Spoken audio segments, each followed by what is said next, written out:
자, 130억 원을 들여서 1초 만에 수만 장의 복잡한 대출 서류를 완벽하게 심사해내는 아주 똑똑한 천재 인턴을 고용했다고 한번 상상해 보시죠. 네. 은행 입장에서는 이거 진짜 최고의 혁신일 겁니다. 그런데 바로 그 천재 인턴이 위조된 가짜 신분증 하나를 구별하지 못해서 사기꾼들에게 무려 3천억 원이라는 돈을 고스란히 내어줬다면 어떨까요? 와, 상상만 해도 끔찍하네요. 근데 이게 단순한 상상 속 딜레마가 아니라 지금 당장 우리 금융권 한가운데에서 벌어지고 있는 아주 적나라한 현실입니다. 네, 그렇죠. 2026년 4월 30일자로 나온 그 금융 AI 그리고 보안 동향 데일리 리포트 이 자료들을 종합해 보면 현재 자본시장이 진짜리 극단적인 모순위에 서 있다는 걸 알 수 있거든요. 맞습니다. 오늘 저희가 본격적으로 파헤쳐볼 자료 더미들이 바로 그 팽팽한 긴장감을 가리키고 있죠. 단순히 은행에 새로운 기술이 도입되었다. 이런 수준의 뉴스가 아니잖아요. 네, 전혀 아니죠. 은행의 그 거대한 금고문 앞을 두고 AI를 무기로 둔 자와 방패로 둔 자의 실시간 전쟁이 벌어지고 있습니다. 바쁜 일상 속에서도 세상이 돌아가는 큰 흐름을 놓치고 싶지 않아 하시는 호기심 많은 당신을 위해 준비했습니다. 자, 그럼 본격적으로 파헤쳐볼까요? 좋습니다. 첫 번째로 우리가 짚어볼 지점은 방금 오프닝에서 언급하신 그 천재 인턴, 그러니까 AI의 도입 규모와 목적입니다. 지금 주요 금융기관들이 그야말로 천문학적인 자본을 막 쏟아붓고 있거든요. 네, 자료 보니까 진짜 장난 아니더라고요. 일단 수출입은행이 그 자치 생성형 AI 도입에 무려 130억 원을 썼다는 내용부터 눈길을 확 끕니다. 대출 심사 프로세스랑 시간을 30%나 단축했다고 해요. 어마어마한 단축이죠. 네, 그리고 웰컴저축은행은 아예 우리는 AI 뱅크로 전환하겠다 이렇게 선언하면서 AI 금융비서를 들였고요. KB나 신한 같은 이런 거대 지주사들도 데이터랑 AI 중심으로 조직을 아예 완전히 뜯어고치고 했더라고요. 맞아요. 조직 개편의 핵심이 다 그쪽으로 가 있죠. 그러니까 쉬지도 않고 그 방대한 서류를 읽어내는 슈퍼인턴들을 앞다투어 드리고 있는 셈인데 근데 잠깐 여기서 의문이 드는 게요. 대출 심사 시간을 30% 줄이자고 130억을 태운다. 이거 약간 투자 대비 효율, 그러니까 ROI 측면에서 조금 안 맞는 거 아닌가요? 그렇게 보실 수 있죠. 은행들이 단순히 직원들 야근 줄여주거나 고객 대기 시간 몇 분 단축하려고 이런 막대한 자본을 쏟아붓진 않았을 텐데요. 다른 이유가 있는 거죠. 정확합니다. 겉으로 드러나는 명분은 당연히 속도 향상이나 업무 효율 이런 거지만요. 구글이나 마이크로소프트 같은 거대 하이퍼스케일러 기업들의 클라우드 인프라를 빌려오면서까지 막대한 자금을 투입하는 진짜 목적은 따로 있습니다. 오, 진짜 목적이요? 네, 바로 리스크 관리의 패러다임 자체를 완전히 뒤집기 위해서죠. 이걸 이해하려면 우리가 그 생성형 AI와 판별형 AI가 금융에서 어떻게 다르게 쓰이는지 그 구조를 살짝 들여다볼 필요가 있습니다. 아, 생성형이랑 판별형이요? 저도 텍스트나 이미지를 새롭게 막 만들어내는 게 생성형이고 무언가를 분류하고 평가하는 게 판별형이라는 기본적인 개념은 아는데요. 이 두 가지가 대출 심사 과정에서 구체적으로 어떻게 같이 일하는 건가요? 아주 환상의 콤비라고 보시면 됩니다.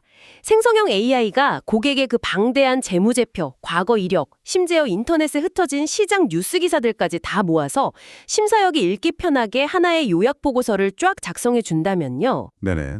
판별형 AI는 아주 깐깐한 경비견 역할을 하는 겁니다. 이 고객의 거래 패턴이나 자금 흐름이 과거의 정상적인 범주에 속하는 건지 아니면 연체나 고의부도의 징후를 교묘하게 숨기고 있는 건지 과거 수백만 건의 데이터와 대주해서 분류하고 바로 위험 점수를 매기는 거죠. 아, 과거에는 인간 심사역이 신용등급이나 몇 가지 정형화된 재무지표만 보고 대출을 승인했다면 이제는 판별형 AI가 그 비정형 데이터에 숨겨진 아주 미세한 위험 신호까지 실시간으로 잡아낸다는 거군요. 맞습니다. 그러니까 은행 스스로가 짊어지는 부실 리스크를 극한으로 줄이고 있다는 거네요. 결국 본질은 효율성이 아니라 더 촘촘하고 거대한 안전망을 까는 거였군요. 네, 그게 핵심이죠. 하지만 모든 기술에는 그림자가 따르기 마련이잖아요. 은행들이 그토록 철저하게 구축한 안전망이 지금 전례 없는 위협을 받고 있습니다. 아, 여기서부터 이야기가 진짜 흥미진진해집니다. 은행이 그 똑똑한 슈퍼 인턴을 고용했다면 사기꾼들도 똑같이 그 인턴을 고용했을 텐데요. 그 위협이라는 게 앞서 오프닝에서 언급했던 그 3천억 원 규모의 대출 사기 사건과 연결되는 거죠. 네, 정확히 그 지점입니다. 제가 금감원이 지금 웰컴, KB, 대우저축은행 등에서 발생한 가짜 자동차 부품 매출 채권 사기를 전수조사 중이라는 자료를 보고 제 눈을 의심했습니다. 아니, 방금 말씀하신 그 똑똑한 판별형 AI가 어떻게 그 가짜 진단서나 딥페이크로 조작된 문서들을 못 걸러낸 겁니까? 그게 참 아이러니한 부분이죠. 기술에 수백억을 썼는데 무려 3천억 원어치의 구멍이 뚫렸다는 게 이거 도무지 이해가 안 가거든요. 시스템이 똑똑해질수록 오히려 범죄 규모도 폭발적으로 커지는 거 아닌가요? 이것은 아주 매우 중요한 문제를 제기합니다. 왜 뚫렸냐? 그 이유는 판별형 AI가 세상을 인식하는 방식이 우리 인간과 완전히 다르기 때문에 발생하는 근본적인 맹점 때문입니다. 아, 인식 방식이 다르다고요? 네, 인간 심사역은 서류에 찍힌 직인의 형태나 글씨가 좀 번졌네, 문서 전체 맥락이 이상하네, 이러면서 위조를 의심하잖아요. 근데 AI는 결국 그 문서를 구성하는 아주 작은 픽셀과 수치 데이터의 배열로만 읽어냅니다. 아, 그림 전체를 보는 게 아니라 숫자 배열로 본다는 거군요. 맞아요. 그래서 사기꾼들은 바로 이 지점을 노리고 적대적 공격이라는 기법을 사용하죠. 적대적 공격이요? 그러니까 단순히 컬러 복사기로 가짜 신분증이나 서류를 아주 정교하게 위조하는 거랑은 차원이 다른 개념인가요? 완전히 차원이 다른 접근이죠. 인간의 눈으로 보기에는 완벽하게 똑같은 정상적인 매출 채권 서류나 신분증 이미지로 보입니다. 하지만 범죄자들은 자신들이 만든 그 공격용 AI를 이용해서요. 공격용 AI요? 네, 그 이미지 안에 은행의 방어용 AI를 교란시키는 수학적인 노이즈, 그러니까 인간 눈에는 보이지 않는 아주 미세한 픽셀의 변화를 의도적으로 계산해서 싹 집어넣습니다. 와, 픽셀에다가 노이즈를 넣는다고요? 네, 그렇게 되면 판별형 AI의 알고리즘은 그 문서를 위조가 아니라 신뢰도 99.9%의 완벽한 정상 문서로 아예 오분류를 하게 되는 거죠. 가짜 데이터를 생성하는 범죄자들의 AI가 은행 방어용 AI의 수학적 취약점을 아주 집요하게 파고들어 마비시켜버리는 겁니다. 와, 진짜 소름 돋네요. 그러니까 사기꾼들이 단순히 포토샵으로 문서를 조작하는 수준을 넘어서서 은행의 판별형 AI가 도대체 어떤 수학적 기준표를 가지고 정상을 판단하는지 그 알고리즘을 역산해서 완벽한 맞춤형 함정을 판다는 거군요. 정확합니다. 공격용 AI가 방어용 AI를 속이기 위해 실시간으로 진화하고 있다면 이거는 진짜 끝없는 군비 경쟁 아닙니까? 은행 입장에서는 자기가 수백억 주고 고용한 천재 경비견을 100% 믿을 수 없는 딜레마에 빠진 거잖아요. 바로 그 치명적인 불신이 현재 금융권을 가장 강하게 옥죄고 있는 문제입니다. 물론 공격을 당하는 은행들도 가만히 손을 놓고 있진 않죠. 고객의 멀티팩터 인증 단계를 극단적으로 확 늘려버리거나 단순 텍스트가 아니라 사람의 행동 패턴 혹은 키워드 탐지를 기반으로 하는 새로운 분석 툴을 다급하게 막 도입하고 있어요. 방어막을 겹겹이 치는 거네요? 네. 그리고 이번 리포트에 언급된 최신 동향을 보면 AI 감시망을 24시간 내내 풀가동해서 주식시장을 교란하는 그 불법 핀플루언서들의 패턴을 실시간으로 추적하는 시스템까지 등장했습니다. 핀플루언서 추적이요? 네, 그러니까 이제 사기꾼만 AI를 쓰는 게 아니라 시장을 감시하는 경찰관 역할도 또 다른 AI가 맡게 된 겁니다. 공격과 방어에 꼬리를 무는 피드백 루프 속에서 양쪽 AI가 서로를 속이고 잡아내면서 정말 기하급수적으로 고도화되고 있죠. 게다가 보이스피싱 피해액만 연간 1조 1,300억 원을 넘었다고 하니 이게 얼마나 심각한지 알 수 있죠. 1조가 넘었다고요? 와, 진짜 경찰관 AI마저 서로 속고 속이는 상황이라면 결국 내가 만든 시스템의 알고리즘 맹점을 사기꾼들보다 내가 먼저 찾아내서 고쳐야만 살아남을 수 있겠네요. 네, 바로 그게 핵심입니다. 아, 그래서 금감원이랑 금융보안원이 아주 강수를 둔 거군요. 전 금융기관을 대상으로 그 블라인드 모의 해킹 훈련을 기존에 연 2회 하던 걸 상반기 5, 6월 그리고 하반기 10, 11월 이렇게 연 2회로 대폭 늘렸잖아요. 맞습니다. 그리고 규제 차원에서 최초로 AI 레드팀을 도입했다는 그 흐름이 이제야 완벽하게 논리적으로 연결이 되네요. 스스로를 해킹해 보라는 거잖아요. 네. 이 AI 레드팀의 도입은 사실 금융권 보안에서 아주 상징적인 사건입니다. 레드티밍이라는 게 본래 군사작전에서 유래한 개념이거든요. 아군의 방어 취약점을 찾기 위해서 고도로 훈련된 가상의 적군 역할을 하는 팀을 뜻하죠. 가상의 적군이요? 네. 이것을 금융권 규제의 필수 항목으로 아예 못 박았다는 건 이 사이버 보안의 패러다임이 단순히 두꺼운 방화벽을 높게 쌓는 것에서 벗어나서 이제는 AI 주도의 실전 위협 시뮬레이션으로 완전히 진화했다는 걸 의미합니다. 아, 방어만 하는 게 아니라 공격 시뮬레이션을 돌린다는 거군요. 그렇죠. 내부에 아주 뛰어난 화이트 해커들을 상주시켜서 끝없이 자사의 AI 모델에 적대적 공격을 가하고 그 과정을 통해 AI가 스스로 백신을 만들어내게 훈련시키는 겁니다. 우리 AI를 우리가 먼저 집요하게 속여봐서 치명적인 바이러스에 대한 예방접종을 확실하게 하자는 거네요. 아, 근데 방어 전략 중에 제 호기심을 정말 강하게 자극하는 내용이 하나 더 있었어요. 어떤 부분이죠? 그 앨리스나 제로서트 같은 국내 보안 스타트업들이 국방이나 금융 분야를 위해 내놓고 있다는 폐쇄망 AI 솔루션 말인데요. 아, 폐쇄망 AI. 아주 중요한 기술이죠. 자료를 보면 이게 클라우드에 연결되지 않은 하이브리드 형태나 아예 손가락만한 USB에 꽂아 쓰는 포터블 형태라고 되어 있더라고요. 솔직히 전 이 부분이 기술적으로 전혀 상상이 안 갑니다. 상상이 잘 안 가시죠? 네. AI, 특히 텍스트 읽고 추론하는 그 똑똑한 거대 언어 모델들은 구글이나 MS의 그 어마어마한 데이터 센터랑 상시 연결되어 있어야만 뇌가 작동하는 거 아닌가요?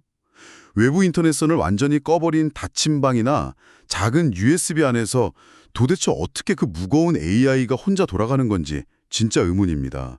천재를 무인도에 가둬놓고 일하라는 거랑 똑같잖아요.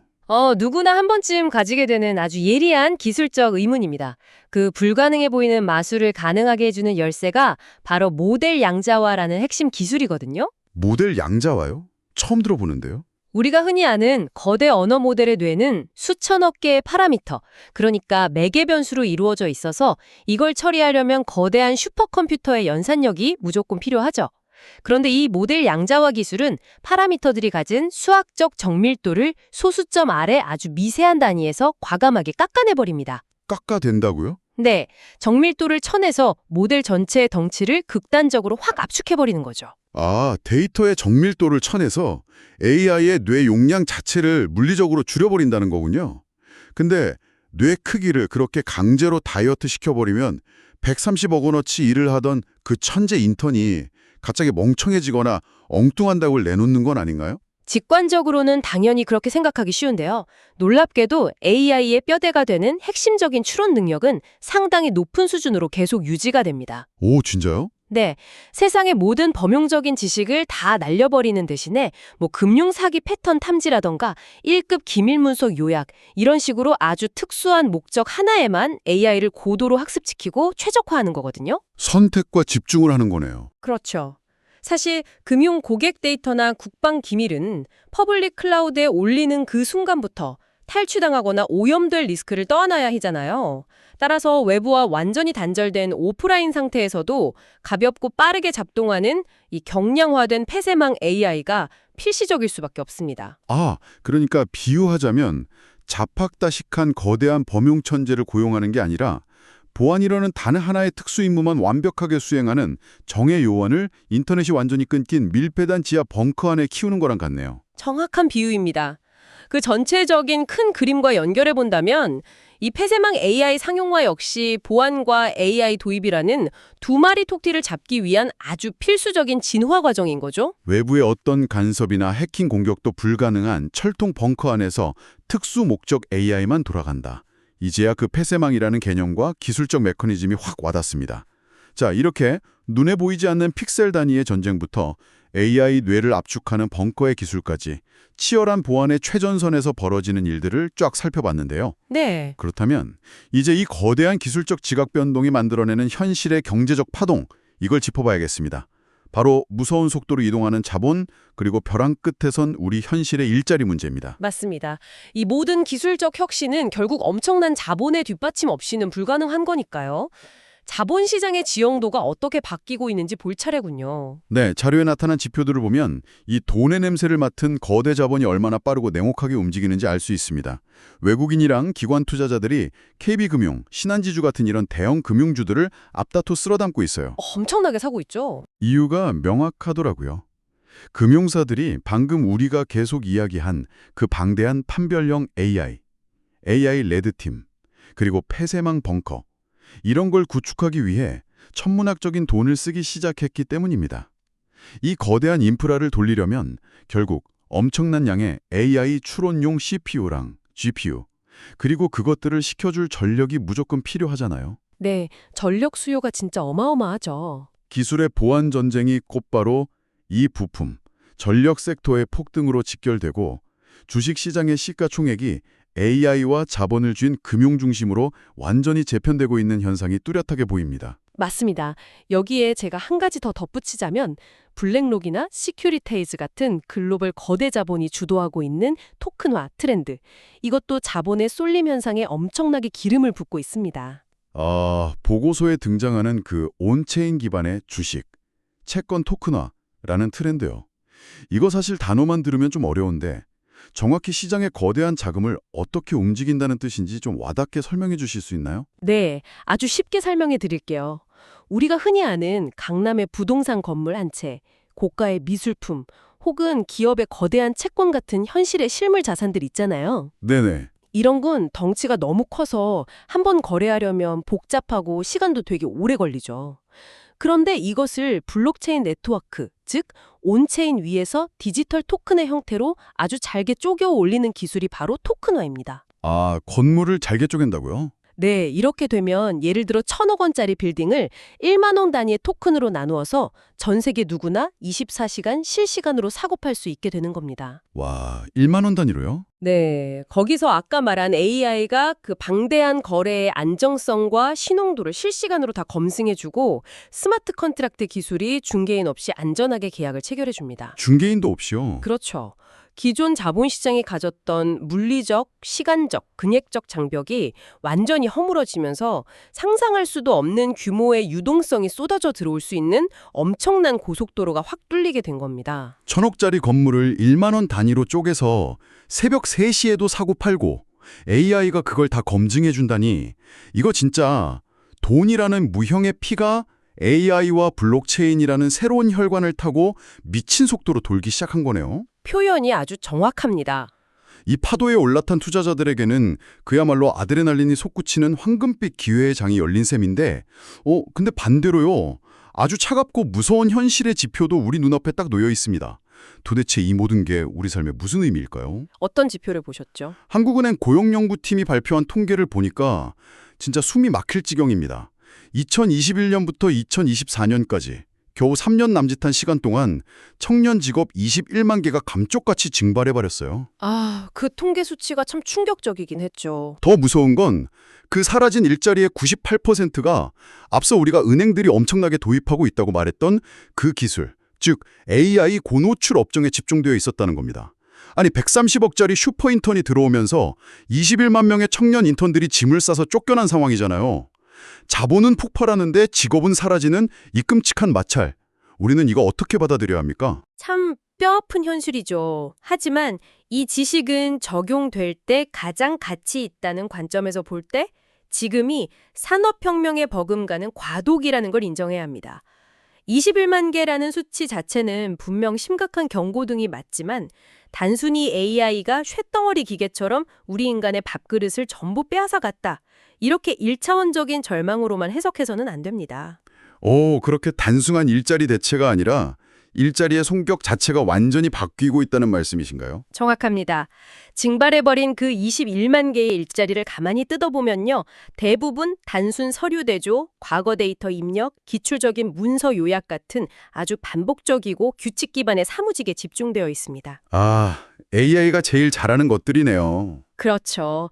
앞서 우리가 살펴본 그 치열한 보안 전쟁을 한번 떠올려 보십시오.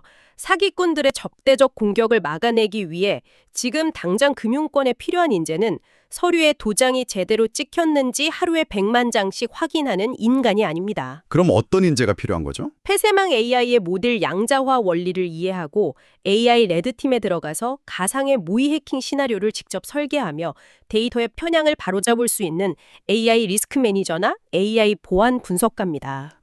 그런 전문가들이요? 네, 단순 사무직의 수요는 끝없이 영에 수렴하겠지만 반대로 이런 고도의 전환형 직무를 수행할 수 있는 인간의 수는 지금 턱없이 부족하거든요. 오히려 기업들이 엄청난 돈을 주고 인재를 모셔가야 하는 기현상이 벌어지고 있죠. 아, 그래서 리포트 후반부에 비중 있게 다뤄진 그 청년 뉴딜, K-뉴딜 프로그램이 무슨 동네 컴퓨터 학원 수준이 아니었던 거군요. 지역과 수준별로 3개월간 무려 400시간 이상 AI 모델링, 반도체 인프라 이해, 금융 트랙 이런 걸 집중적으로 교육하고 있다는 게 바로 그 이유였네요. 네, 맞습니다. 일반 사무직에서 리스크 통제 전문 직무로 넘어가는 이 가파른 절벽을 청년들이 어떻게든 오를 수 있도록 사회적인 사다리를 정말 다급하게 놓고 있는 거군요. 바로 그겁니다. 그 전환의 뼈아픈 마찰 비용을 최대한 줄이는 것이 현재 정부와 기술 기업들에게 주어진 가장 무겁고 시급한 숙제죠. 기업들 입장에서도 마찬가지겠네요. 그럼요. 금융기업들 역시 외부에 130억을 턱 주고 AI를 도입하는 데서 멈추면 결국 도태될 겁니다. 그 도입된 천재 AI가 만들어낼 예측 불가능한 알고리즘의 편향이나 어떤 치명적인 보안 사고를 인간의 통제력 아래 단단히 둘 수 있도록 내부 인재들의 AI 및 데이터 리터러시 역량을 끌어올리는 재교육에 엄청난 자본을 쏟아 부어야만 이 과도기에서 살아남을 수 있습니다. 와, 오늘 정말 기술의 최전선에서 벌어지는 그 창과 방패의 전쟁부터 그 이면에서 요동치고 있는 거대한 자본, 그리고 우리 현실 일자리의 지형도까지 아주 촘촘하게 엮어봤습니다.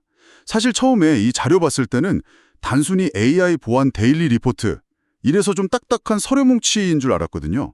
근데 그 속에서 정말 숨막힐 정도로 치열하게 돌아가는 세상의 민낯을 아주 깊숙이 들여다본 기분입니다. 네, 저도 동의합니다. 파편화되어 있는 기술 뉴스의 조각들을 오늘 하나로 연결해본 이 시간이 듣고 계신 분들께도 세상이 AI를 단순한 도구로 쓰는 단계를 넘어서 시스템 전체가 어떻게 실시간으로 재배열되고 있는지 좀 입체적으로 그려보는 계기가 되셨길 바랍니다. 자, 오늘 이 깊이 있는 논의를 마치며 지금 듣고 계신 당신이 다음 목적지로 향하는 길에 혹은 바쁜 일과를 마치고 잠들기 전에 곰곰이 곱씹어볼 만한 화두를 하나 딱 던져드리고자 합니다. 어떤 화두죠? 네. 오늘 우리는 은행들이 3천억 원의 사기 대출을 막아내기 위해서 외부와 완벽하게 단절된 철벽 같은 폐쇄망 벙커 속에 그 똑똑한 방어용 AI를 가두어 두고 훈련시킨다는 아주 흥미로운 이야기를 나눴잖아요. 네, 그랬죠. 그런데 한번 생각해 보시죠. 그 벙커 안에 AI를 그토록 똑똑한 천재로 만들기 위해 주입하는 수억 장의 학습 교과서가 대체 무엇일까요? 바로 이 방송을 듣고 계신 당신의 매달 소비 패턴, 대출 연체 이력, 그리고 아주 내밀한 개인 금융 데이터들입니다. 아, 핵심을 찌르셨네요. 네, 자료의 향후 과제 항목에 고객 데이터의 익명화와 보안 관리 체계 확립이라는 아주 무미건조한 문장이 하나 적혀 있었습니다. 하지만 그 문장의 이면을 뒤집어 상상해보면 진짜 서늘한 시나리오가 펼쳐집니다. 그렇죠. 만약 기술적 오류로 인해 당신의 개인정보가 완벽하게 익명화되지 못한 채 그 AI의 뇌 속으로 고스란히 흘러들어간다면 어떻게 될까요? 외부 해커의 적대적 공격은 철통같이 막아내는 그 완벽한 철벽의 벙커 안에서 정작 AI 스스로가 학습 데이터의 결함 때문에 당신의 은밀한 프라이버시를 은행 내부 직원들이나 다른 연결된 시스템에 은연중에 술술 내뱉기 시작한다면 말입니다. 와, 데이터 거버넌스의 본질을 진짜 가장 날카롭게 찌르는 무서운 질문입니다. 외부 사기꾼들의 공격 방어에만 매몰된 나머지 그 내부 데이터의 오염이나 익명화 실패가 개인의 삶에 얼마나 치명적인 위협이 될 수 있는지 그 맹점을 절대 놓쳐서는 안 되겠죠. 맞습니다. 130억짜리 초고속 픽셀 덩어리가 우리의 대출을 단 1초 만에 승인해주며 편의를 돕는 바로 이 순간, 당신의 모든 것이 담긴 그 데이터의 진정한 통제권은 과연 누가 쥐고 있는지 스스로에게 진지하게 질문해 보아야 할 시점입니다. 늘 그렇듯 세상의 겉모습 너머를 꿰뚫어 보려는 당신의 날카로운 지적 호기심에 오늘 이 논의가 새로운 연류가 되었기를 진심으로 바랍니다. 저희는 다음 집중 분석에서 당신의 뇌를 한 번 더 즐겁게 자극할 가장 핵심적인 지식의 정수들만 모아서 돌아오겠습니다. 그럼 편안하고 지적인 하루 보내시길 바랍니다.